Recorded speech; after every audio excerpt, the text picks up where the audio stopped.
जी, अस्सलाम वालेकुम स्टूडेंट्स। आज का हमारा टॉपिक है ज्योमेट्रिक प्रोग्रेशन। पीछे अब तक हम जितना काम किया है वो था अरिथमेटिक प्रोग्रेशन। तो कहते हैं ज्योमेट्रिक प्रोग्रेशन और ज्योमेट्रिक सीक्वेंस, इसको ज्योमेट्रिक सीक्वेंस का नाम भी देते हैं, is a sequence fixed in which each term after the first is found by multiplying the previous term by a non zero constant r. देखिए, अगर आपको याद हो अरिथमेटिक प्रोग्रेशन में क्या होता था हमारे पास कि प्रीवियस टर्म के अंदर हम डी एक ऐड करते थे जो कि फिक्स्ड एक कांस्टेंट वैल्यू होती थी, तो फिर वो नेक्स्ट टर्म आती थी। लेकिन ज्योमेट्रिक के अंदर कोई एक फिक्स्ड वैल्यू होगी जो मल्टीप्लाई होगी।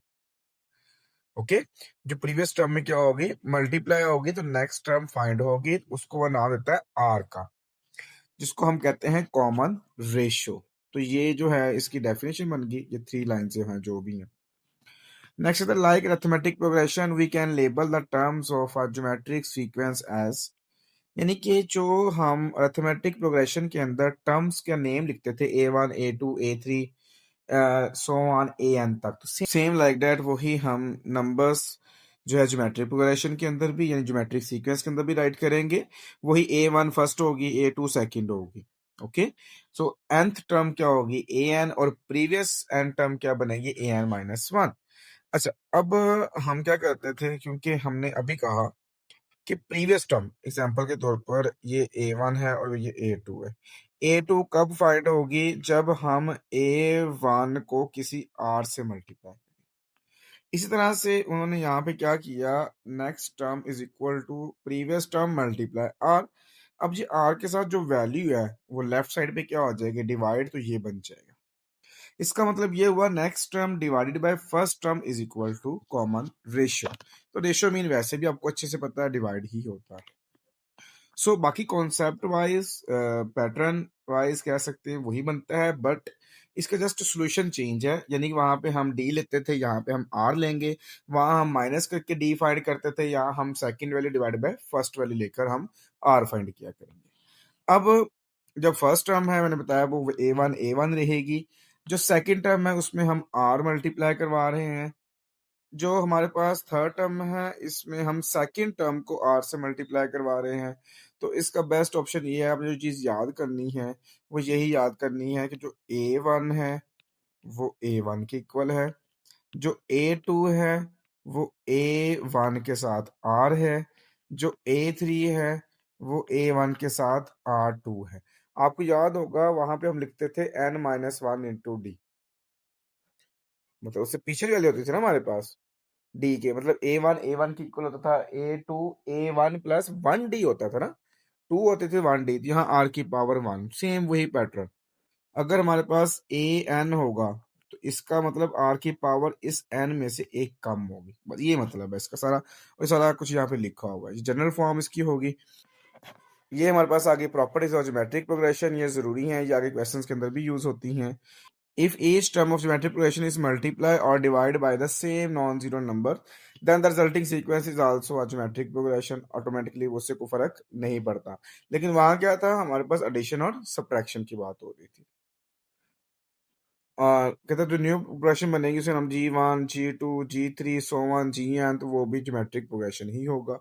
अगर जैसा के लेते हैं, KG1 KG2 KG3 KGN, तो ये ज्योमेट्रिक प्रोग्रेशन है। बेसिकली यहाँ पे उसने as example G1 G2 G3 geometric के नाम से, यानी G से वो ज्योमेट्रिक प्रोग्रेशन को रिप्रेजेंट करना चाह रहा है। इस तरह यहाँ पे ये डिवाइड करवा लिया, तब भी उससे कोई फर्क नहीं पड़ेगा, सेम वही रहेगा। द रेसिप्रोकल्स क्या होंगे, रेसिप्रोकल्स वही होंगे A B C, geometric progression में है। उसके रेसिप्रोकल, ए का रेसिप्रोकल 1/a, बी का 1/b, सी का 1/c, तो ये पूरी वैल्यू तब भी ज्योमेट्रिक प्रोग्रेशन में रहेगी। सो नेक्स्ट प्रॉपर्टी हमारे पास कहता है if each term of a geometric progression is raise to the same power. अच्छा हाँ, ये भी है, जैसे हमारे पास यहाँ पे ए की पावर 1 है, बी की पावर 1 है, सी की पावर 1 है, तो ये पूरी वैल्यू ज्योमेट्रिक प्रोग्रेशन है। देखिए सबकी पावर सेम है ना। अब यहाँ पे ए की पावर 2, बी की पावर 2, सी की पावर 2 आ सकता है। फिर ए की पावर 3, बी की पावर 3 और सी की पावर 3, ये भी आ सकता है। इसी तरह से आपके पास ए की पावर एन, बी की पावर एन, सी की पावर एन, ये भी ज्योमेट्रिक प्रोग्रेशन ही होगा। सो नेक्स्ट हमारे पास देखें, प्रॉपर्टी नंबर 4 है, 3 numbers A B C are in geometric progression. अभी देखिए मैंने अभी एक बात बताई है, ए बी सी, जब फर्स्ट आर निकालेंगे तो वो सेकंड डिवाइडेड बाय फर्स्ट होगी, जब दूसरा आर निकालेंगे तो थर्ड डिवाइडेड बाय सेकंड होगी, और हमें पता है दोनों रेशियोज आपस में इक्वल हैं, तो ये B over A is equal to C over B, cross multiply कर रहा हूँ, बी को बी से मल्टीप्लाई किया बी स्क्वायर, सी को ए से मल्टीप्लाई किया ए सी, तो B square is equal to किसके हो गया, ए सी के। यहाँ उसने लिखा हुआ है 3 numbers A B C are in geometric progression if and only if B square is equal to A C, वो मैंने बता दिया कैसे आता है हमारे पास। फिर कहता है if the set of positive number A one till A N है, आप उसका लॉग ले लें 1 बाय 1, क्या ले लें आप, लॉग ले लें, तो फिर जो आंसर बनेंगे ना वो अरिथमेटिक प्रोग्रेशन में बनेंगे। And vice versa, vice versa से क्या मुराद है कि अगर अरिथमेटिक प्रोग्रेशन में है उसका लॉग लेंगे तो वो ज्योमेट्रिक बन जाएगा। नेक्स्ट देखिए, टर्म बाय, ये मेरे ख्याल से वैसे इस कैटेगरी का क्वेश्चन कोई नहीं होगा, बट हम इसी डिस्कस कर लेंगे। टर्म बाय टर्म मल्टीप्लिकेशन और division of two geometric progression और अगेन इन ज्योमेट्रिक प्रोग्रेशन, मतलब जैसे ये फर्स्ट हमारे पास ज्योमेट्रिक प्रोग्रेशन है, ये सेकंड है, फर्स्ट वैल्यू फर्स्ट से मल्टीप्लाई करवा लें, जैसे A one B one, second second से करवा लें ए टू बी टू, इस तरह लास्ट करवा लें ए एन बी एन करवा लें, तब भी ज्योमेट्रिक प्रोग्रेशन रहेगी। या फर्स्ट वैल्यू को फर्स्ट पे डिवाइड कर दें, सेकंड को सेकंड पे कर दें, थर्ड को थर्ड पे कर दें, लास्ट को लास्ट पे कर दें, तब भी वो ज्योमेट्रिक प्रोग्रेशन है, क्योंकि हमने सबसे पहली बात ऊपर की थी कि हम मल्टीप्लाई डिवाइड करवा लें उससे कोई फर्क नहीं पड़ता। खैर थी ये प्रॉपर्टी। आगे हम चलते हैं एक्सरसाइज की तरफ। जी, तो हमारे पास एक्सरसाइज 6.5 जिसका क्वेश्चन नंबर 1 दिया हुआ है, कहता है find the six term of the geometric progression. इसका मतलब ये जो -6 -3 -3/2 सो ऑन, ये किसमें है हमारे पास, आर इन ज्योमेट्रिक प्रोग्रेशन। हमें 6 टर्म निकालनी है, उसके लिए आपको पता है हमें A1 चाहिए होगा, A1 हमारी फर्स्ट वैल्यू होती है, फिर हमें R चाहिए होगा, वो हमने अभी बताया second value divided by first value, इसको सॉल्व करें तो 1/2 आ गया। अब हमें 6 टर्म निकालनी है, अगर मैं nth टर्म का फार्मूला लगाऊं, वो A N is equal to A1 R raise की पावर n-1 था। अब क्योंकि हमें 6 टर्म निकालनी है तो मैं n की जगह पर 6 लगा देता हूं, तो वो बन जाएगा A6 A1 R रेज़ की power 6-1, A6 is equal to A1 R raise की पावर 5 आ गया। लें जी, बस वही आपने फार्मूले याद करने हैं, बाकी पैटर्न वही होगा। A1 की वैल्यू -6 है, R की वैल्यू 1/2 होल पावर 5, ये आ गया -6 मल्टीप्लाई बाय 1/2 की पावर 5 निकालते हैं तो ये 1/32 आता है। अगर आप निकालना चाहते हैं तो ये bracket fraction 1 divided by 2 bracket close then power 5, जो आंसर आता है इसको -6 से मल्टीप्लाई करवा देते हैं, तो -3 डिवाइडेड बाय 16, ये हमारी इसकी 6 टर्म फाइंड होगी। और इसी के साथ आपका क्वेश्चन नंबर 1 भी कंप्लीट हो गया। क्वेश्चन नंबर 2 दिया हुआ है, कहता है find the 8th term of the sequence. Same like that question number 1 है। इसमें अगर आप देखें कि मेरे पास ये जो 3 है, फिर 3 की पावर 2 है, फिर 3 की पावर 3 है, सो ऑन, ये किसमें गिवन है, आर इन ज्योमेट्रिक प्रोग्रेशन। हालांकि क्वेश्चन में ऐसा मेंशन नहीं है, उसकी रीजन ये है अगर आप रेशियोज निकालेंगे तो रेशियो सेम आ जाएगी। तो उसके लिए हमें A1 चाहिए, वो हमारे पास आ गया 3। R चाहिए, क्या होता है जी, second value divided by first value, तो 3 की पावर 2 9/3, तो क्या आंसर आ गया हमारा 3। इसी तरह से जब आप थर्ड वैल्यू को सेकंड वैल्यू पे डिवाइड करेंगे, 3 की पावर 3 27 होता है ना, 27, 3 की पावर 2 9, 27 डिवाइड बाय 9 करते हैं, देखें 3 आता है हमारे पास। अब हमने ए टर्म निकालनी थी, वही मैं डायरेक्ट अब ए टर्म का फॉर्मूला लगाऊंगा, A8 is equal to A1 R raise की पावर 7, क्योंकि R की पावर कम आती है हमेशा, तो A8 is equal to A1 की वैल्यू 3, और ये 3 R की वैल्यू भी 3 है, तो 3 की power 7, A8 is equal to 3 into 3 raise की पावर 7। आप देखें तो 7 और +1 कितना होगा, 3 रेज़ की पावर 8, वैसे तो आप यही आंसर बनता है, क्योंकि आप देखें पहले 3 की पावर 1 है, 3 की पावर 2 है, 3 की पावर 3 है, तो 3 की पावर 8 रहेगा। इसी के साथ आपका क्वेश्चन नंबर 2 भी कंप्लीट हो गया। क्वेश्चन नंबर 3 दिया हुआ है, कहता है the nth term of the sequence 1 2 4 8 so on. मतलब हमारे पास यहाँ पर दो सीक्वेंस है। पहला लिखता हूँ 1 2 4 8 so on are in geometric progression. फिर दूसरा दिया हुआ है 2 5 6 1 2 8 64 so on are in GP। कहते हैं इन दोनों की nth टर्म आपने निकालनी है और वो दोनों आपस में इक्वल हैं। तो पहले मैं फर्स्ट वाले को सॉल्व करता हूँ, जिसमें मेरे पास a1 तो 1 है, r निकालते हैं, सेकंड डिवाइड बाय फर्स्ट करते हैं तो r की वैल्यू भी आ गई। अब इसमें nth टर्म फार्मूला लगाएंगे, an is equal to a1 r raise की power n minus one. an is equal to a1 की वैल्यू 1 है, r की वैल्यू 2 है, उसकी पावर n माइनस वन। तो यहाँ से जो nth टर्म आई वो आ गई 2 रेज की power n minus one. Solve करते हैं, इसके nth टर्म निकालते हैं। उसके लिए हमें a1 चाहिए, a1 यहाँ पे 256 है। r की बात करते हैं, second value divide by first value होता है और ये 1/2 आ जाती है।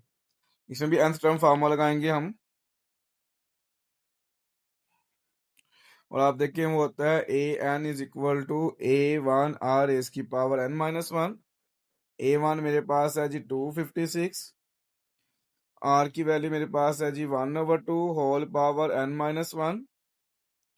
तो ये आपके पास आएगा 256 का मतलब होता है 2 रेज की पावर 8, क्योंकि बेसिस सबकी 2 करनी है हमने। और ये 1 की पावर जो मर्जी ले लो, आंसर 1 ही आना है। और नीचे आ गया 2 रेज की पावर n माइनस वन, ये आ गई इसकी nth term according to question.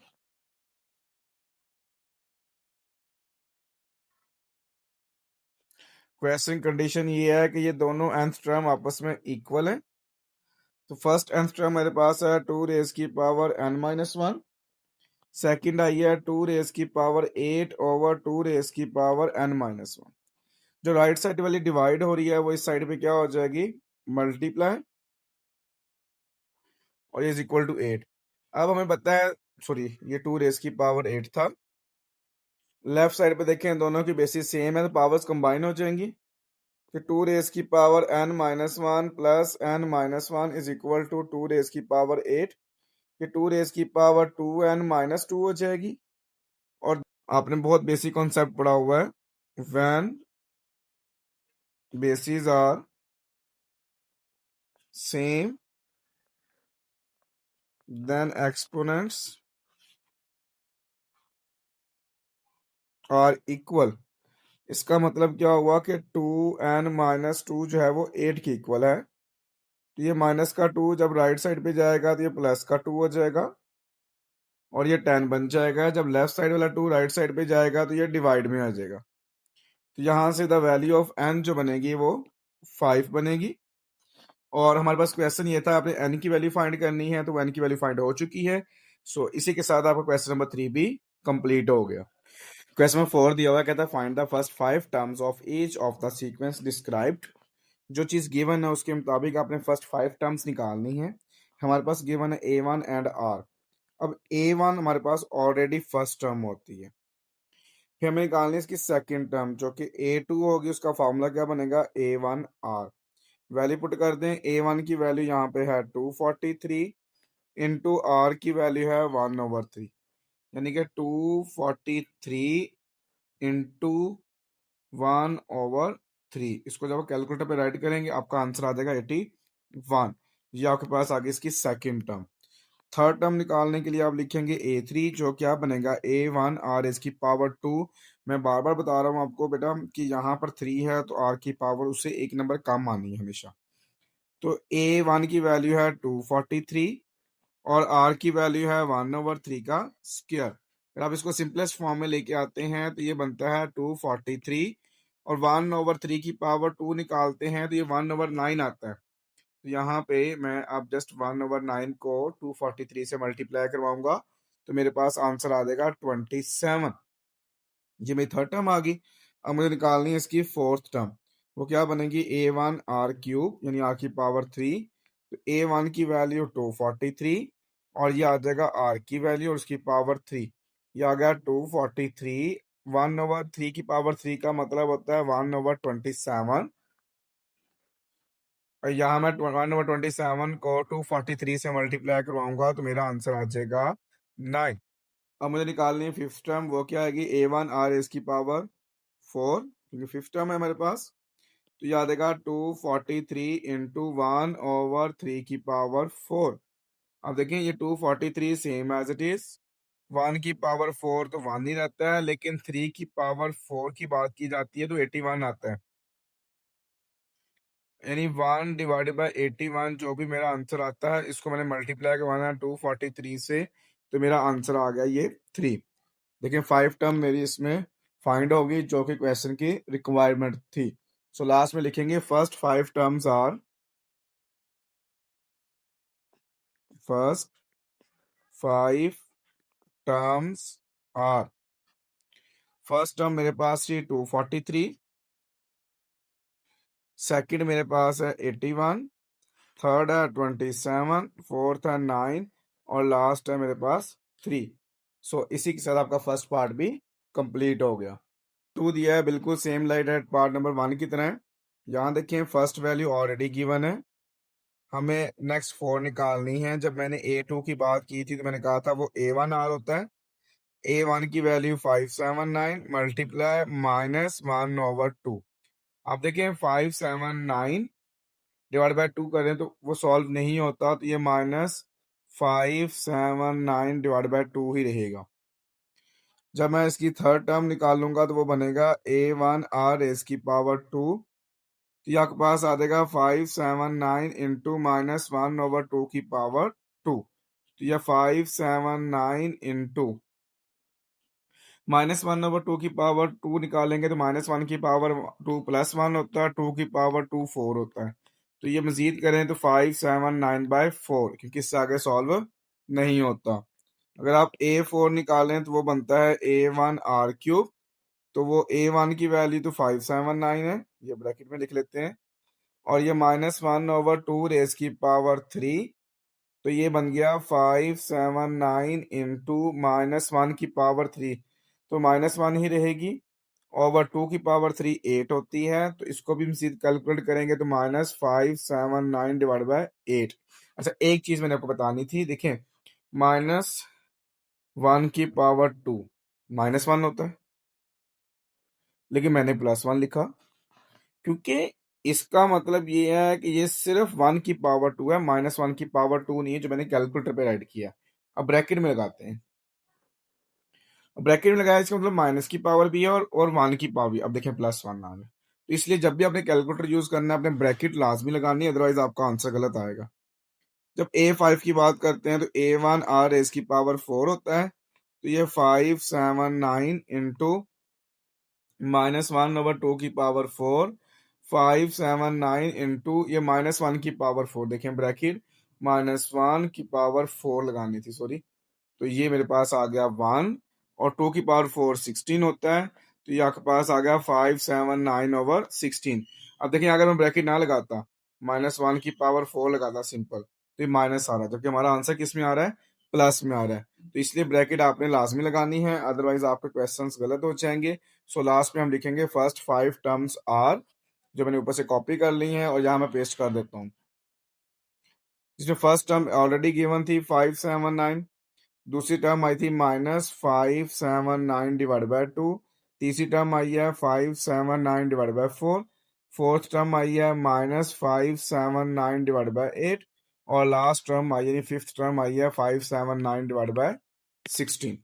और इसी के साथ आपका सेकंड पार्ट भी कंप्लीट हो गया और साथ ही आपका क्वेश्चन नंबर 4 भी कंप्लीट हो गया। क्वेश्चन 5 दिया हुआ है, कहता find the 12 term of the given geometric progression. वो मेरे वो मेरे पास है 1 + iota 2 iota -2 + 2 iota so on, और इन ज्योमेट्रिक प्रोग्रेशन A1 आपके पास फर्स्ट वैल्यू आती है, R हमारे पास होता है second value divide by first value, इसमें देखिए आर के डिनोमिनेटर में कॉम्प्लेक्स नंबर है, ये रिमूव करने के लिए हम क्या करते थे, इसके कॉन्जुगेट से मल्टीप्लाई और कॉन्जुगेट से डिवाइड। प्रीवियस क्लास में बात कर चुके हैं इसके बारे में। तो ये 2 iota into 1 minus iota over नीचे बनता था 1 का स्क्वायर माइनस अयोटा का स्क्वायर। सिर्फ अयोटा मल्टीप्लाई करवा लें तो ये बन गया iota minus iota square divide by 1 minus iota square.